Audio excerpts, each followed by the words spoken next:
Jack Dylan Grazer.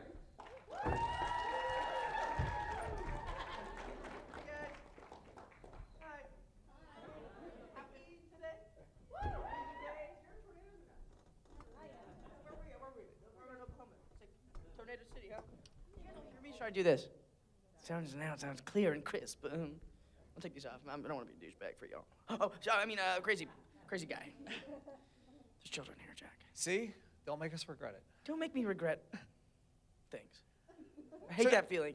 I was talking to somebody earlier, and I said, okay. They were local, and I said, they said that there's a weather watch. Like, that, they didn't even say, like, tornado watch. It's just a weather watch, right? And, right, so... and I was like, so what does that mean? And they said, well, it could mean that there's nothing happened. Could mean that it could rain, maybe a little bit of storm, or the building is gonna fly away. One of those options. Okay. And yeah, you get one of those. Okay, good to know.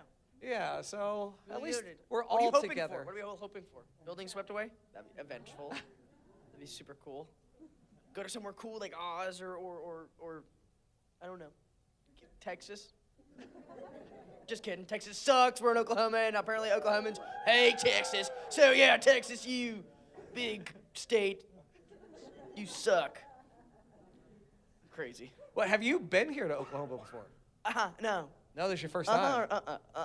I have not. Yep. My first time in Oklahoma City.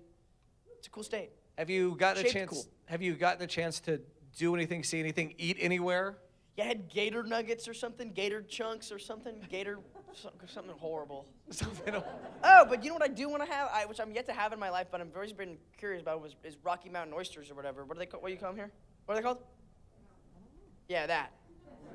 Kind of curious. I mean, people say they're good, but I mean, the premise, I'll spare the children, but the premise of Rocky Mountain oysters, sort of evil. Maybe it's good though. I don't know. Maybe I've never. You wouldn't indulge in them? I don't know if I would. I don't know. I never have. Yeah. So never say never, right? I'd never have, and I never have. Yeah, definitely. I'd never. Yeah. I'd never have, or I'd never. Yeah, whatever. Please move on.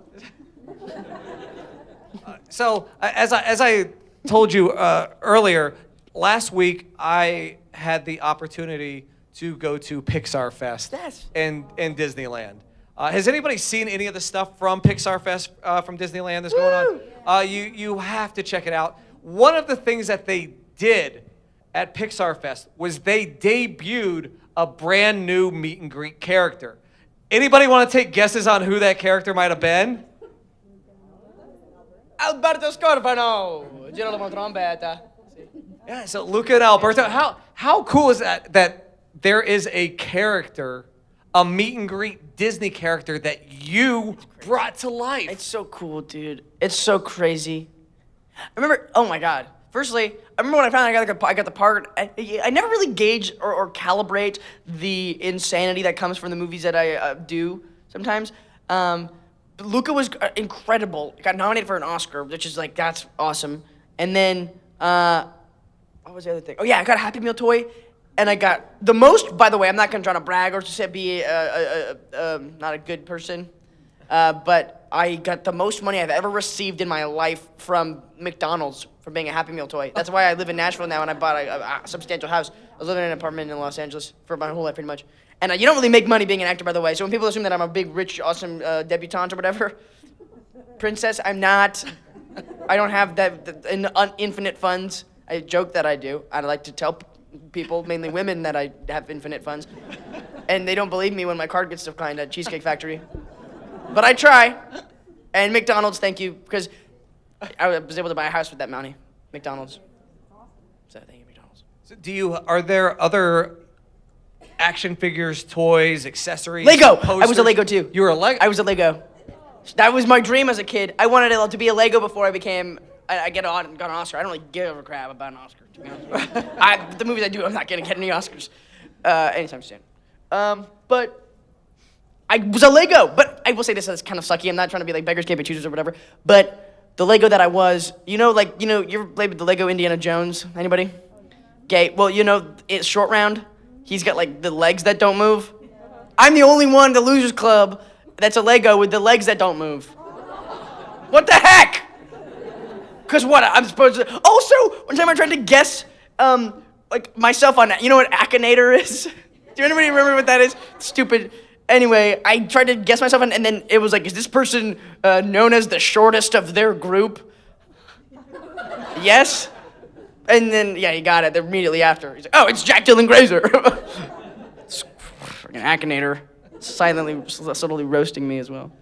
Are there other things like posters or things like that that have come out from Shazam, from Lucas, some of your other projects do you have a collection of that stuff, or you don't want to, seem too braggadocious and have that stuff? Braggadocious, expressive. I am all of those.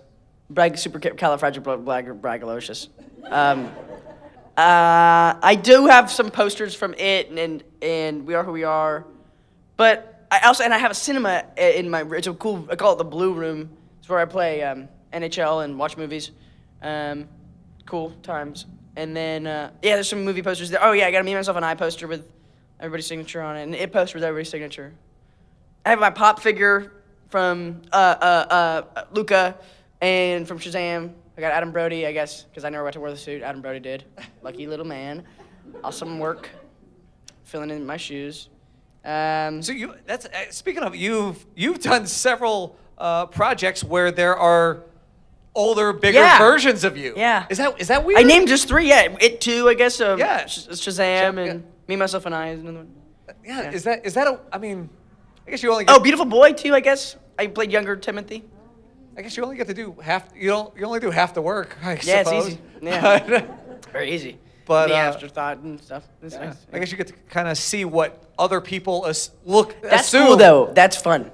The best, I think, who's the best at it was probably PJ Ransone or James Ransone for It Too. From It Too, yeah. Yeah, dude, he was superb. Also, we're very similar in. He's a weird guy. He's very weird, and I am very weird, and we got along very well. Weird people get along well. That's why I get along with all of you so well. I mean, we're all weird. Otherwise, why would we come to a convention? We're all just weirdos. Very uncomfortable people. Okay. Did you ever get a chance before you got into the industry to come to conventions? I went to one. Yeah, in California a long time ago. Some really, really weird horror convention. But it's something that I would go to now, But my first ever time at a convention was for I went to San Diego Comiccon for It, and that was a crazy experience. And the panel and everything, we were just joking around and messing with each other on that panel. It was fun. I mean, it was something, I miss doing cons with the It kids. We had a lot of fun. Yes, maybe. I want to get him back to do another one. That'd be cool. Maybe we make some phone calls. Yeah, make some phone calls. Let's call them right now. Yeah, should I call one of them right now? No. Really? Okay.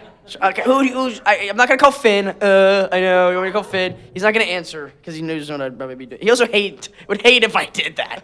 Let's call Wyatt because he's kind of good. Wyatt's fun.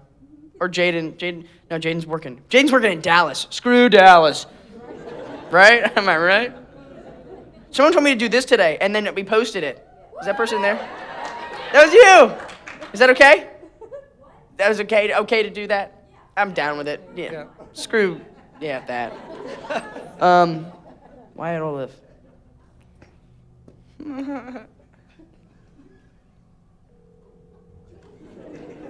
He's not gonna answer. If he does, I'll be so happy. Wait, he might say something bad though. Like, maybe he'll call me like a bad word. No, but maybe it'll cancel it. We say really messed up stuff to each other. What do you call me? He's not gonna answer. I'm so nervous. Okay, now your call's been forwarded to an automatic voice message. Hey, 3-1. There's a new one. Have you guys been hearing this new one? Like, if you get answer the phone, like iPhones are becoming answering machines now. Dude, you start leaving a message and then the person answers the phone. Has that not happened to you yet? No. It's been happening. You got that? Yeah. Weird. And it gives you the text too. Like if you send the voicemail, yeah. it gives you the text as what they're What the heck? That's kind of cool, but it's like an answering machine. Remember those? Love that joke. Caller ID. Yeah. A little separate little plugin. Or beep, boo, boo, boo. This number is fake, and you're like, what? She lied? About a number? Makes sense. Now, you mentioned you have your room. Something that I learned from a friend of mine this weekend, but you were actually a big hockey fan. Yes. Love hockey so much, but only as of really recently. Maybe a year ago, I was in New York with Wyatt. I was staying with Wyatt. We were having a blast.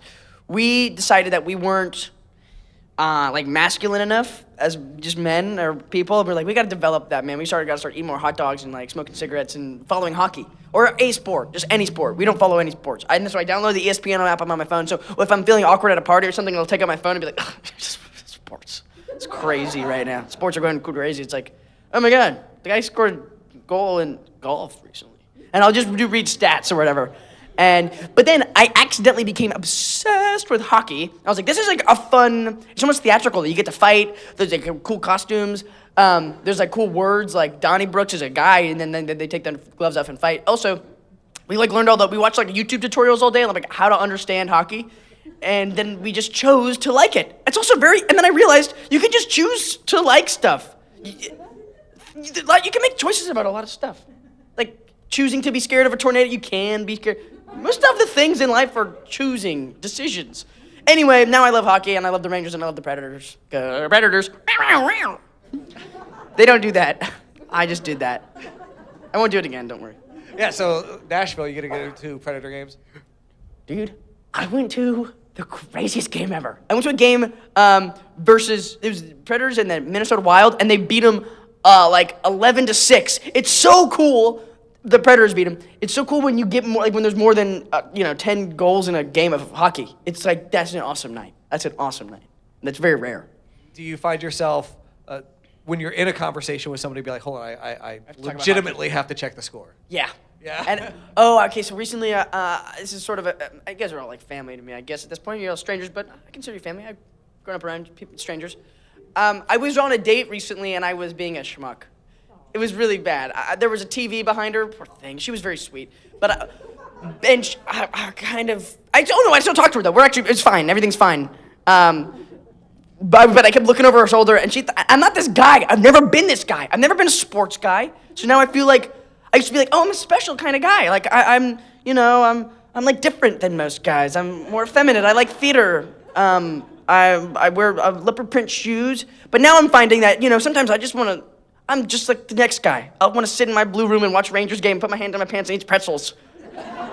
I'm just like, I'm a guy, and it's breaking my heart. Like, what have I done to myself? I've become a man, and I can never go back.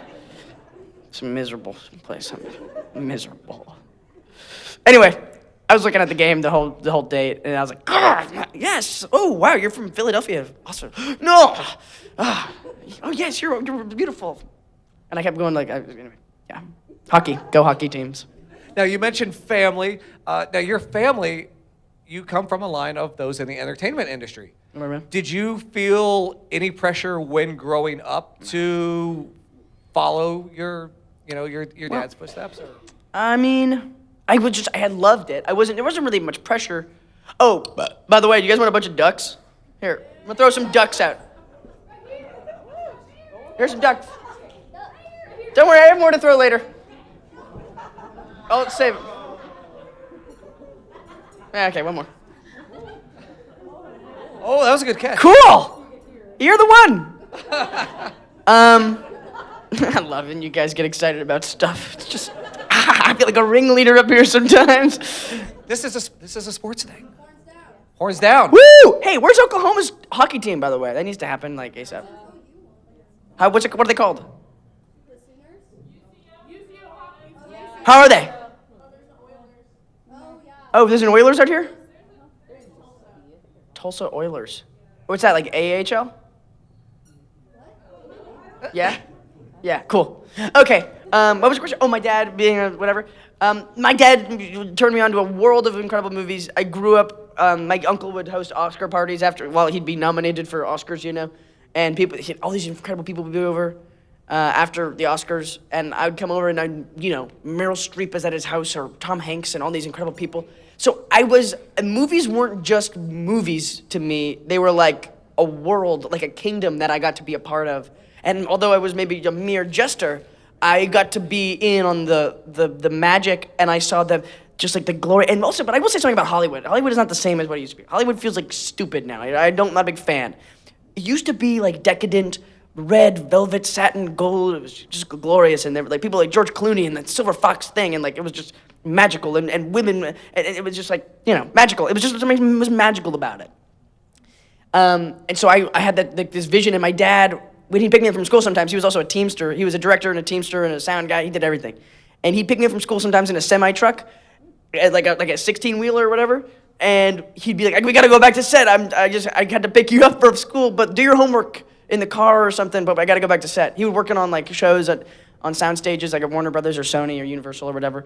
And so he'd take me around the offices and show me the sound stages, and I got to see the sets, and I was like, oh my God, this is amazing. Like hospitals just right next to a house, and like, it was fascinating. So I loved movies, and I wanted to be a part of movies, and I'd pick up the props and like touch the fake fruit and be like, oh my God, fake, it's fake. That's crazy. And yeah, so the way I perceived movies was like, it was like the zenith of everything. It was a paramount. Do you think that gave you an advantage over possible several younger actors who might not, you know, you weren't starstruck because this was your life? Oh, I got starstruck. I met Harrison Ford once at a restaurant, and I called him Dr. Jones. I was like 6, and I was like, Dr. Jones, Mr. Jones, you're my favorite, and I just love you. And he was like, oh, thanks, little man. I'm Harrison Ford, actually. Come here. He doesn't sound like that. And I don't even know if he told me to come here. He was just like, thanks, yeah. He tipped his fedora. Have you had that, not necessarily Harrison Ford, but have you had a similar feeling while doing these conventions? Yeah! Sorry for yelling at you. Yes. A weird one was Bam Margera. Oh, Jerry the King Lawler. Jerry, yeah. I love Jerry Lawler. I love wrestlers. Booker T was one that I had a huge. I friggin' love Booker T. And Mick Foley's one of my favorite people. Now I've got to meet him a while back, and he is one of the sweetest people. I loved all of his. I like Mankind, and I love what's the other one? Brother Love. Oh no. Jack. Yeah. Dude That Love. wasn't Dude Love. Sorry. Dude Brother Love. Was Cactus Jack. Cactus Jack. Mankind. Yeah. Mick Foley. Awesome. Oh, Jim Cummings. I met him at the airport, actually going to a convention. He's like one of my heroes. Changed my life. I was able to go on his podcast. He invited me. Oh, it's such an honor. I love Jim Cummings. Jim, He's I Winnie absolutely. the Pooh, and everybody, freaking everybody. He's everybody, right? Darkwing Duck. Yeah. Winnie the Pooh, and Tigger too. And Tigger too. And Tigger too. Oh. Now, speaking of Jim Cummings and voice acting, and Yeah. you've done both voice acting and live action. Sure. Do you have a preference over those two? Good question. Thank you. Yes. You're welcome. Okay, well, I will say that voice acting is sort of easier. You don't have to memorize your lines. You just read them. And you can do it anywhere in the world, wherever you are. If I'm working on a live action movie, and I'm also simultaneously working on you just go. For example, I was in Italy. Get this, is an awesome story. I loved it so much. I love this. I was working in Italy, and that's why I was acting weird for a minute. I had a burp inside me. Sorry. I was working in Italy, and there's a movie I did called Ron's Gone Wrong, and I was working on it for like 5 years, and they were like, we need you to come in and record, because I had to keep re-recording because my voice was changing, and I started at maybe like 14, this was maybe when I was 16, so this is like, anyway, whatever, that's beside the point. They called me to Venice, you go to Venice, and like took a water taxi, this is my first time in Venice, took a water taxi, went to this awesome recording studio that like Sophia Loren and Giacomo Puccini in like the 1800s went to. It was like some amazing castle with like a garden and great salami and mortadella and stracciatella, il lumaca di ghiaccio, spute di granchio, you know the drill. And there's a cat, there was a one-eyed cat named Jack, which is also a Marlon Brando movie called One-Eyed Jack. I'm so sorry, I'm so bad at telling stories and staying on track. The point was you could do ADR or recording stuff anywhere in the world because there's recording studios all over the world.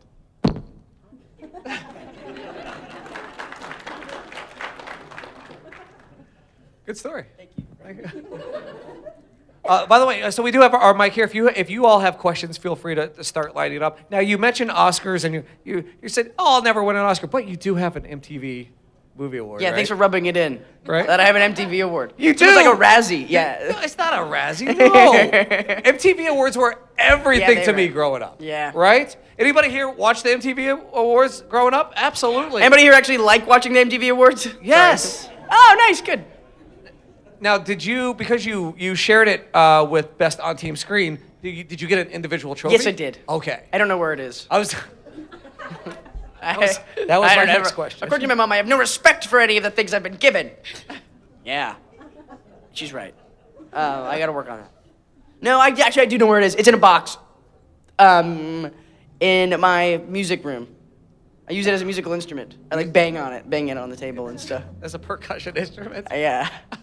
It's like there's like this thing inside it. It sounds like a maraca. I've shook it so many times that it's just like little bits and pieces in there. Also, okay, but I will say this: it's it's an illogical award. It's so heavy. The middle is actually not metal. It's like concrete with a paper around it, and the top is like painted metal something. So whatever. Maybe Oscars are good quality. I have to find out myself one of these days. I have to figure it out. Hello. Hey. Hey. Hey. I'm Emma. I had a question about Shazam. So I was a big fan of Zachary Levi, like my whole life growing up. I loved Chuck. Were Yes. you also like a big fan of Zachary Levi? Like, were you excited to work with him, or was he not on your radar before Shazam? I was excited to work with him, and then I met him. Oh, right. And no, I love him. He's like a big brother to me. He bugs me a lot, but it's because he's got my best interest, and that bugs me. Because I think I have my best interest, but then anyway, he's a great person, and he's like, he's got great words of wisdom and great advice and great scope on life. His experiences have shaped him. He's really changed my life in on a lot of good ways. I love him. I love him so much. And working with him is the most fun. We improvise so much together. We upset David Sandberg a lot because David Sandberg, the director of Shazam, he's a great director, but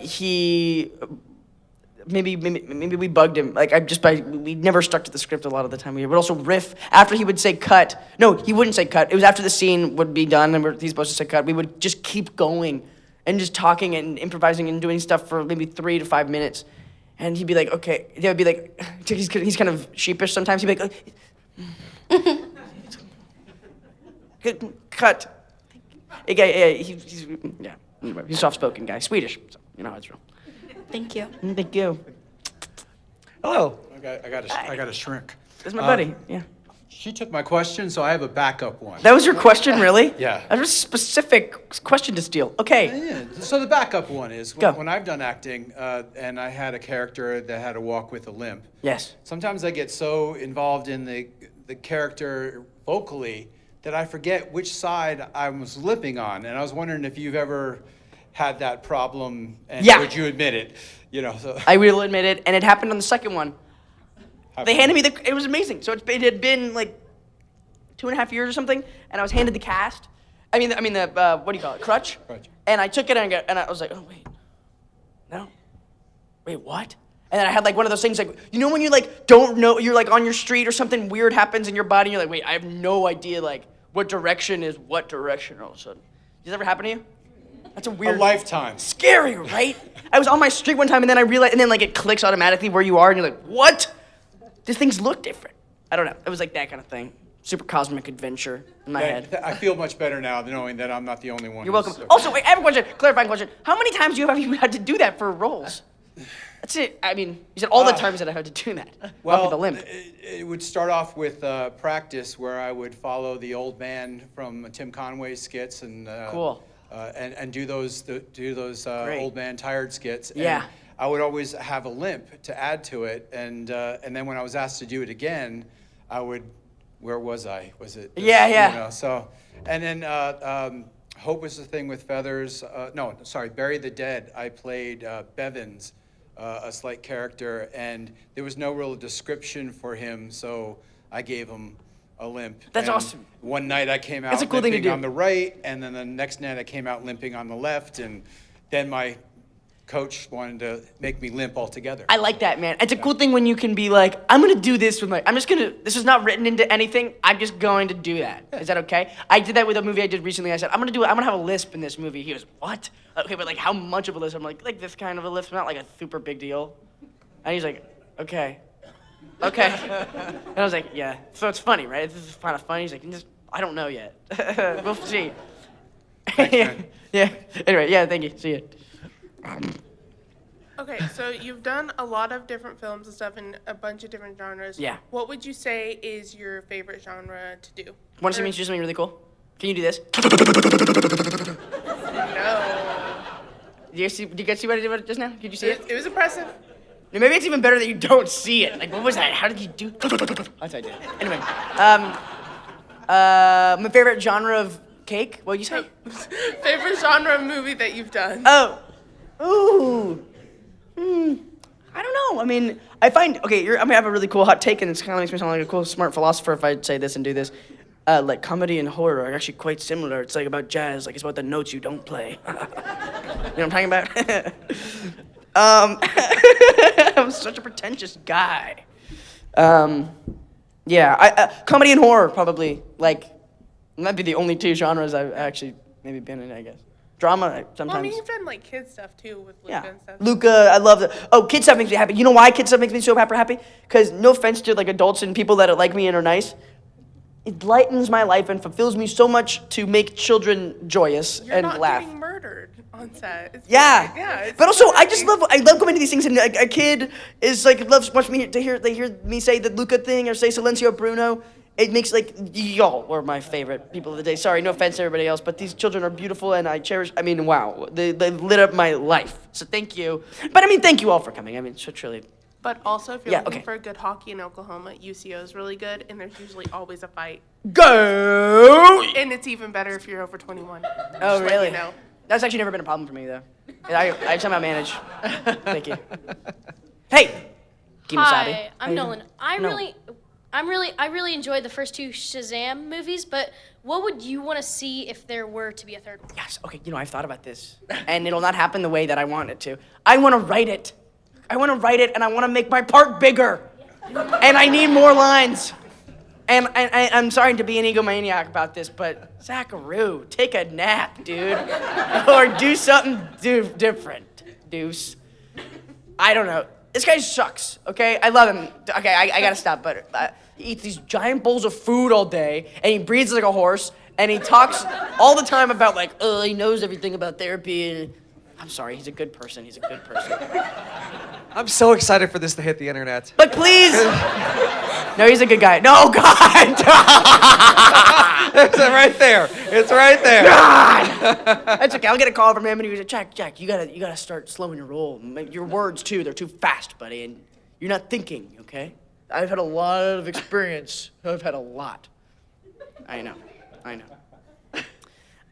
What was your question? What my least favorite thing about Zachary Levi? What is something you would want to see if there Oh, right. was I gonna want be- to I want to be in the suit really badly. I want there to be a thing where like something happens where like I'm like in it the whole time, and like you know, what'd be cool. This is a cool idea. So we kill Black Adam. That's the end, right? We kill Black Adam. We kill The Rock. That'd be epic. They won't let it happen because The Rock has to win. That's just like his whole thing. He has to win all the time. But I would be great if they like ran into Black Adam. And he's like, we kill him or beat him up or whatever he's done, and then I get married to Wonder Woman.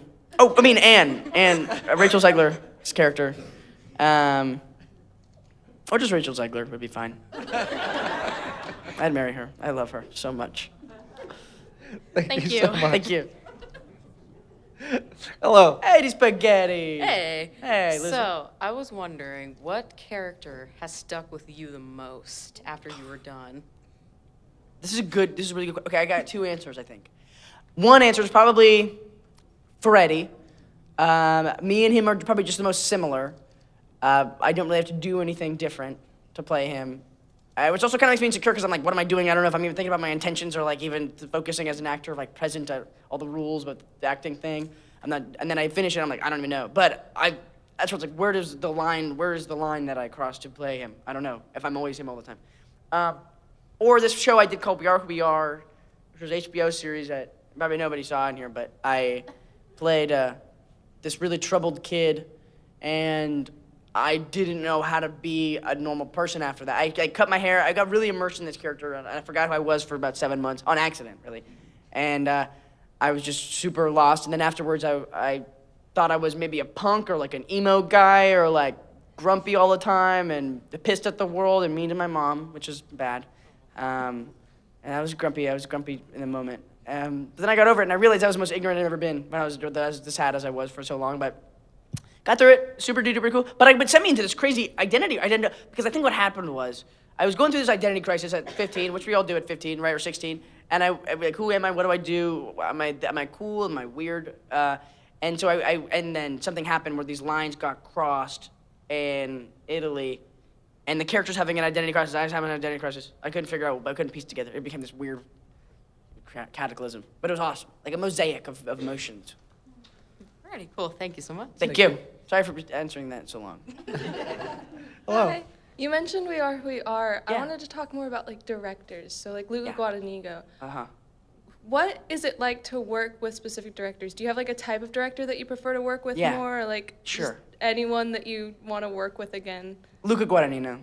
I love him so much. He's genius. He's genius. That's also one of his words. He loves the word genius. He's just, the way he can exemplify an emotion so poetically, but so honestly and simply with like 5 words. And English isn't even his first language.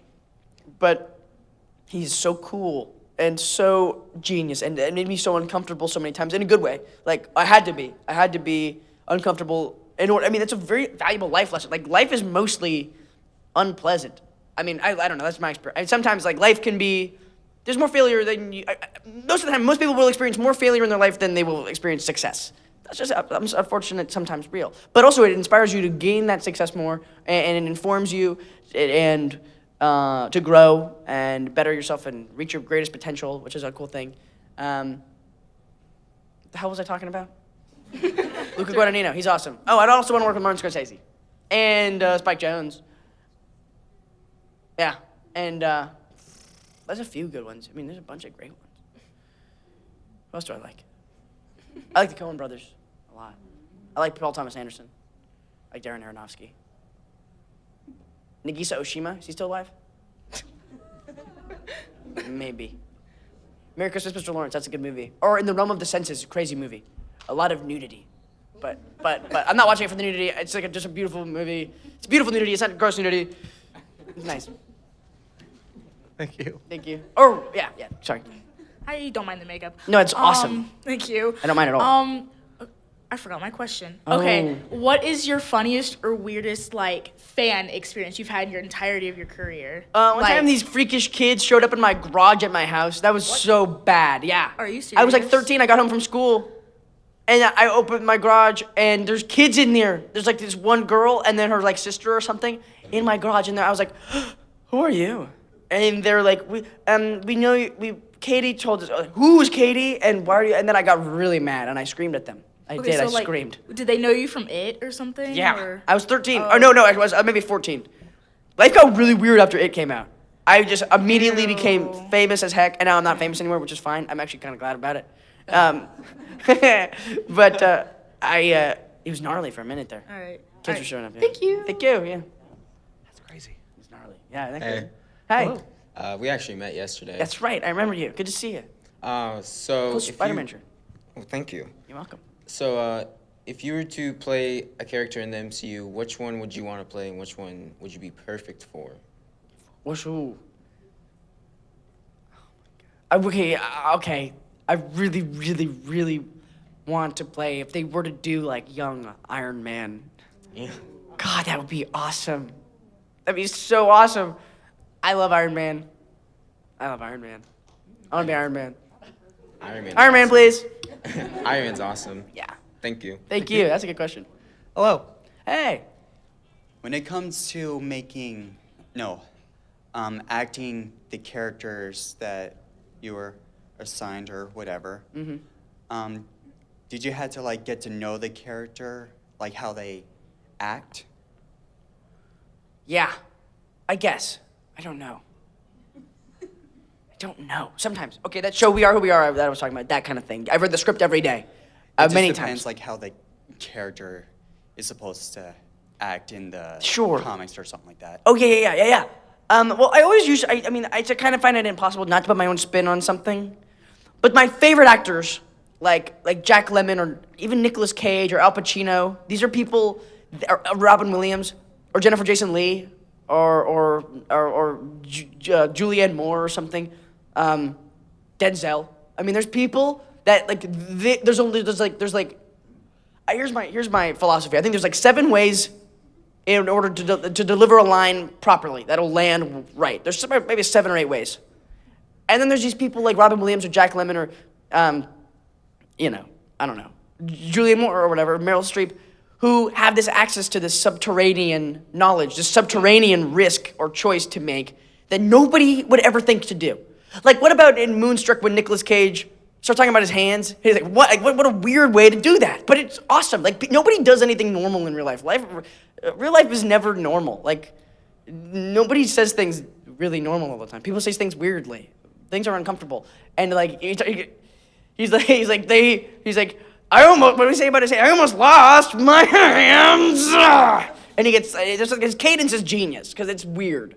And maybe it's like, okay, he's doing too much, it's like a weird risk to take, but it's like, nobody would even think to do that. And I think people are cast every time for the right reasons. I might be sad that I didn't get a part or something, but it's like, no, you know what? Sonny Soljic deserved to be in mid-90s. He's better than me at that, or whatever.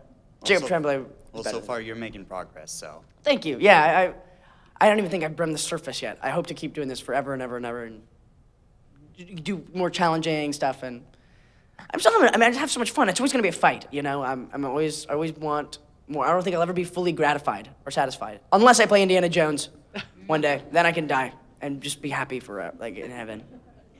Hopefully, heaven. All right. Yeah. Thank you. My question is slightly more personal there to you. Love that. I'm an open book. I am a Stephen King fan, but have issues with clowns. Yeah. So after you got done acting and working in it, was there ever a time that you had nightmares or any kind of phobia that ever came from that? Yeah, nightmares about girls in my garage.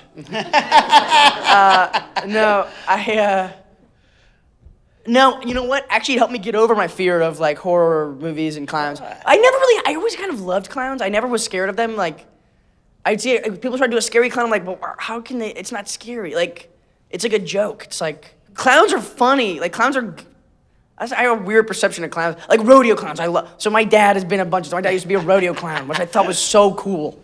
I was like, God, this guy, he gets his butt kicked. For people's entertainment, I love it. That's so cool. Getting in the barrel and, like, getting bucked around. And so I had respect for clowns. My dad also used to work at the circus. You guys got all these great stories about getting peed on by a lion. And these guys, these circus, you know what? Actually, they are kind of scary because they're all, like, ex-cons and, like, they are let out of insane asylums and they are, like, fugitives and they have to wear makeup all the time and they sleep in their makeup and they pee in their pants and they're just, like, messy guy. And they'd, like, flick cigarettes at my dad and I was like, these guys are evil. And I was like, that's so funny. That's even funnier than them doing, like, a funny thing. Like, the fact that they're, like, trying to make kids laugh all day and then they go home and they're, like cursing profanities and just saying horrible stuff and, like, having horrible diarrhea and it's hilarious. And they're eating, like, hot wings all day. Eating cigarettes. It's the grossest stuff you can imagine. Hello. Awesome. Hello. So, Sorry. I've seen you I wasn't making fun of you. I just matched you. in Luca. Do you ever find? I know Silenzio Bruno obviously is something that whenever I watched it with my cousin, she would constantly say it, and I would obviously say it at random times. Did you ever find yourself, or still find yourself, maybe yelling out to, or just telling yourself Silenzio Bruno? Yeah. Oh my God! It does work. I swear. I swear. I do it. When I don't want to do something, like even laundry, I'll be like, Silenzio Bruno, man. Do it. Do the laundry. Like, it's great. No, it helps, Mama. I promise. Or like, jumping off like a cliff into ocean, into water, not like into pain, like into a. If you're scared, like, okay, remember in Luca when they jump off the cliff into the like that kind of thing? I've said it, Silenzio Bruno, and you just have to say it, and seriously, it's awesome. It's like almost saying like Vive la France or like whatever, like Geronimo or what did the Tinge Noodles say? What this little guy's green? Cowabunga. Yeah, cowabunga. Cool. Thank you.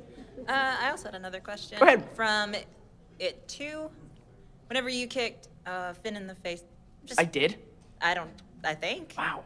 I don't remember that. Or where you not kicked him in the face, but I guess just. Oh, in the hammock. Yeah. Yeah, we made that. I did that. He hated that. I was gonna He ask hates about feet. that. He hates feet. I'll tell you his two biggest fears. Oh, three. Feet, bananas, and coyotes. Oh. Not even wolves. Coyotes are what freak him out. And bananas. I chased him around with a banana one time. He's like, dude, I swear to God. He used to like threaten me with a punching disc. And I was like, dude, you're gonna hurt your finger if you punch me like that. He's like, no, it would hurt you more. It's like a little knuckle. It'll hurt. He's so goofy, dude. Yeah, I love him. Hey, you're back. Yes, I'm back. Swing. I just want to know, other than Shazam 1 and 2, what would be your favorite superhero movie? To be in? Oh God, let me be Batman now. I want to be Batman. Okay, that's actually, I could die happy if I do Batman or Indiana Jones. They're reversible, or interchangeable. I want to be Batman. Or what? I would be a really good Batman. Trust me. I promise. I won't let you guys down. I promise. Or what movie have you seen that is your favorite? Hold on, I'll answer that question in a second. I promise you, I won't even be a funny Batman. I'll just be a really cool Batman. It'll be awesome. Please give me a chance. What my favorite superhero movie? Batman 2. Batman Returns. Good answer. Dude, oh my God, what a freaking awesome movie. Danny DeVito is the best human on. Danny DeVito came to my show. I used to do a show in Los Angeles. I did Chicago. I played Billy Flynn, and he came to my show, dude. And I didn't know. So the kids came out first. One kid came out first to like do that. And he was like, dude, and he came backstage and he's like, guys, I think dude, Danny DeVito's in the audience. And I was like, no, he's not. You're just like seeing a short old woman or something. You're making fun. And then I went out there and I saw, or I heard him laugh. And then I give him a little reference. So there's a thing where I have a song, I go, all I care about is love. That's what I'm here for. And I go this thing, I go, ba ba ba ba ba ba boo boo boo. And then I go, and then I said, Shibuya roll call. Because he says Shibuya roll call in an episode of It's Always Sunny. And he does a little dance. I love him so much. And he laughed, and he came up to me afterwards, and he's like, really good job. Yeah, you did really, you did, that was actually awesome. You know, I've seen Chicago on Broadway numerous times. So, he's awesome. He's so cool. He's so awesome. He's one of my heroes. Also in Get Shorty, he influenced me when, like, remember when he goes to the Ivy or the restaurant and he's like, always get something that's not on the menu. Like, I'm craving like a Frappuccino or something. He's like, I'm craving one of those strawberry fraps or like an omelet or something. Get a bunch of omelets for the table. God, he's so genius. I just love it. Also in War of the Roses, you ever see that movie? Yes. Oh my God, the way he smokes cigarettes in that movie. Now, cigarettes or smoking is bad, but he smokes cigarettes like I just love it. It's like nobody smokes like that, and it's such a funny way. It's a funny risk to take. You know, he's one of those actors I think too. Like nobody can do it like DeVito. Bottom line. So that is our time. Thank you so much for hanging out with us. Thank you for hanging out with us. Before we go, do you have any last words for these folks here in Oklahoma City? I just want to thank truly all of you. I go home after one of these things and I feel so fulfilled. Brings really a new meaning to my life. You all mean so much to me, wherever I am in the world. And I mean, but the amazing thing about you is like you're each deeply special and idiosyncratic and unique individuals who have brilliant stories and brilliant lives. And to hear, I guess, my effect or whatever the movies that I've done and how they affect your lives, it touches me so much. It means so much to me. I mean, this is the reason I do this. And to be able to see the smiles and to hear the stories of whatever it is that it brings you comfort or whatever, it's like just a great reminder for me to keep doing this. It's like the greatest cherry on the greatest cake ever. And I wouldn't have any of this if it weren't for y'all, truly. And you bring me so much joy. And I love you all so much. Thank you.